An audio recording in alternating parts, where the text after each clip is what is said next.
Hello friends, यह UP PCS और RO 2021 के लिए जीएस का 38वां टेस्ट सीरीज है। हम लोग इसमें इतिहास, भूगोल, संविधान और पर्यावरण के 5-5 प्रश्न देखेंगे। टोटल 20 हैं इसमें से। शुरू करते हैं हम लोग आज का वीडियो। 1773 के रेगुलेटिंग एक्ट में से कौन सा कथन गलत है? जो 1773 के रेगुलेटिंग एक्ट से गलत है वो बताना है। बंगाल के प्रथम गवर्नर जनरल की नियुक्ति हुई। वारेन हेस्टिंग प्रथम गवर्नर जनरल बने। गवर्नर जनरल के काउंसिल में 5 सदस्य चुने गए। कंपनी के कर्मचारियों पर निजी व्यापार करने का प्रतिबंध लगाया गया। तो इन चारों में से कौन सा कथन गलत है? इसका सही उत्तर हो जाएगा सी। गवर्नर जनरल के काउंसिल में 5 सदस्य चुने गए, ये गलत है। 5 नहीं बल्कि 4 थे। 4 सदस्य चुने गए थे 1773 के रेगुलेटिंग एक्ट में। भारतीय, जिसको केंद्रीय भी कहते हैं, विधान परिषद की स्थापना किस चार्टर के तहत किया गया? 1833 अधिनियम, 1853 के चार्टर अधिनियम, 1861 अधिनियम या 1886 का अधिनियम? किस अधिनियम के अंतर्गत भारतीय विधान परिषद की स्थापना किया गया है? इसका सही उत्तर हो जाएगा बी। 1853 के चार्टर अधिनियम के तहत भारतीय विधानसभा, जिसको केंद्रीय विधानसभा भी कहते हैं, की स्थापना की गई थी। निम्न में से किसने या किससे भारत में अंग्रेजी शिक्षा की नींव पड़ी? इन तीनों में से कौन सा ऑप्शन सही है ये बताना है। 1813 का charter act, general committee of public instruction 1823, प्राच्यविद एवं अंग्लविद विवाद। क्या सही हो जाएगा इसमें से? केवल 1 और 2, केवल 2, केवल 1 और 3 या 1, 2 और 3? आप लोग इसको देख के आराम से स्टॉप करके भी बता सकते हैं। तो इसका सही उत्तर हो जाएगा तीनों, 1, 2 और 3। ये सभी सही है। ये सभी का कारण था जिस कारण से भारत में अंग्रेजी शिक्षा की नींव पड़ी। इसका आंसर हो जाएगा D.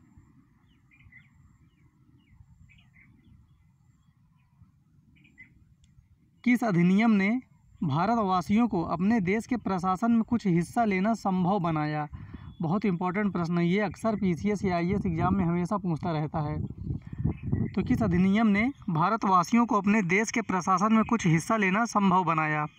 Charter act 1833, charter act 1853, government of India act 1858, Indian council act 1861। इसका सही उत्तर हो जाएगा ए। चार्टर एक्ट 1833 के तहत कुछ अधिकार मिले थे भारतवासियों को, जिसके तहत वो अपने देश के प्रशासन में हिस्सा ले सकते थे। किस अधिनियम के द्वारा भारत का प्रशासन ब्रिटिश ताज के अधीन कर दिया गया है? ब्रिटिश ताज के अधीन कर दिया गया था जो भारत का प्रशासन है। 1813 अधिनियम, 1833 अधिनियम, 1858 अधिनियम, 1861 अधिनियम? इसका सही उत्तर हो जाएगा सी। 1858 के अधिनियम में जो भारत का प्रशासन है वो ब्रिटिश ताज के अधीन कर दिया गया था। ओजोन छिद्र का पता सर्वप्रथम कब लगाया गया? ओजोन छिद्र का पता सबसे पहले कब लगाया गया? 1961 में, 1975 में, 1985 में या 1993 में? इसका सही उत्तर हो जाएगा सी। 1985 में सर्वप्रथम ओजोन छिद्र का पता लगाया गया था। ग्रीन हाउस गैसों की संकल्पना की थी सीसी पार्क ने, JNN जेफर्स ने, एल जाबलर ने, जोसेफ फोरियर ने? इन चारों में से सही ऑप्शन कौन सा हो जाएगा?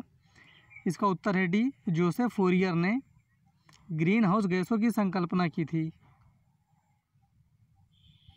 निम्नलिखित जिलों में से किसको अभी हाल ही में राष्ट्रीय झील संरक्षण परियोजना के अंतर्गत सम्मिलित किया गया है? ये ध्यान रखना है, राष्ट्रीय झील संरक्षण परियोजना के अंतर्गत सम्मिलित किया गया है। भीमताल, पुलिकट, ऊटी, सांभर? इसका सही उत्तर हो जाएगा ए, भीमताल को। नक्की झील कहाँ स्थित है? नक्की झील बताना है कहाँ स्थित है। महाराष्ट्र, उदयपुर, माउंट आबू अजमेर। इसका सही उत्तर हो जाएगा सी, माउंट आबू। स्वचालित वाहन निर्यातक का सबसे अविषालु धातु प्रदूषक है? कॉपर, लेड, कैडमियम या मरकरी। इसका सही उत्तर हो जाएगा बी, लेड। लेड स्वचालित वाहन निर्यातक का सबसे अविषालु धातु प्रदूषक है। अमीर ए कोही का नया विभाग किस सुल्तान द्वारा शुरू किया गया था? बहुत इंपॉर्टेंट है ये प्रश्न। अमीर ए कोही का नया विभाग किसने शुरू किया था?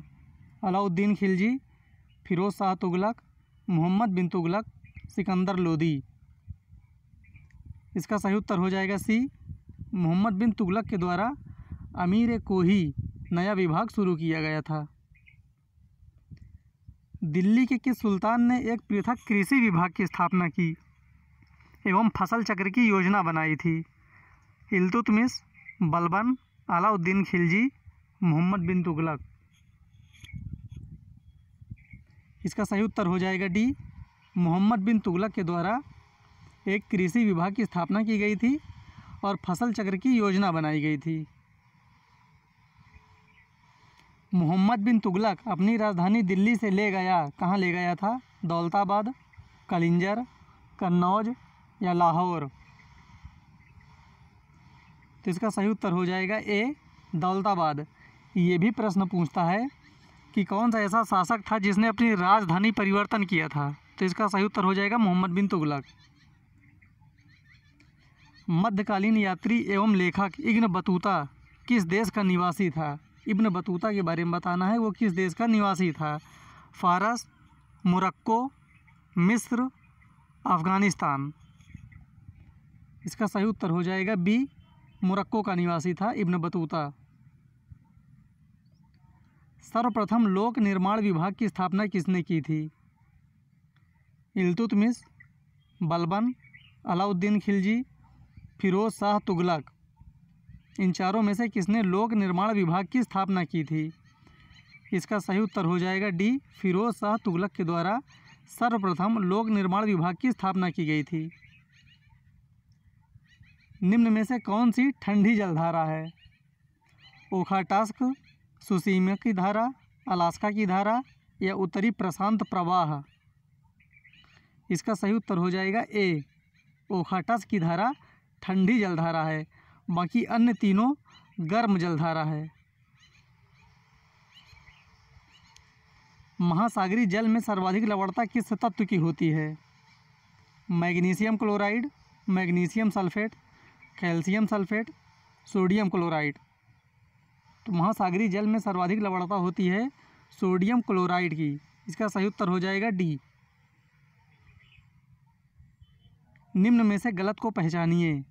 इन चारों में से जो गलत है वो बताना है। समुद्र के किनारे भागों पर दैनिक तापांतर अधिक होता है। समुद्र से जैसे जैसे दूर जाते हैं तापांतर बढ़ता जाता है। मैदानी भागों की अपेक्षा पहाड़ी भागों में तापांतर अधिक होता है। मेघाच्छादित समय अवधि में भी तापांतर कम होता है। तो इन चारों में से जो गलत है वो बताना है। इसका सही उत्तर हो जाएगा ए, समुद्र के किनारे के भागों पर दैनिक तापांतर अधिक होता है, ये गलत है, जबकि दैनिक तापांतर सबसे कम होता है। इसका सही उत्तर हो जाएगा ए। योमा एक स्थानीय गर्म एवं शुष्क हवा है। योमा जो चलती है फिलीपींस, जापान, इंडोनेशिया या चीन। तो इसका सही उत्तर हो जाएगा बी, योमा जापान में चलती है, एक गर्म वायु है।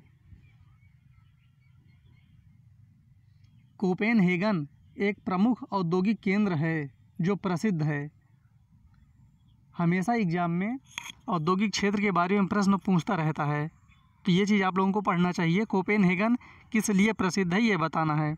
हीरा उद्योग के लिए, डेयरी उद्योग के लिए, लोहा उद्योग के लिए या तेल उद्योग के लिए। इसका सही उत्तर हो जाएगा बी, कोपेनहेगन डेयरी उद्योग के लिए प्रसिद्ध है। इस प्रकार ये आज हमारे 20 प्रश्न हो गए। फिर मिलते हैं अगले वीडियो में, तब तक के लिए धन्यवाद। और आप लोग इसको लगातार देखते रहिए, बहुत इंपॉर्टेंट प्रश्न है ये सभी।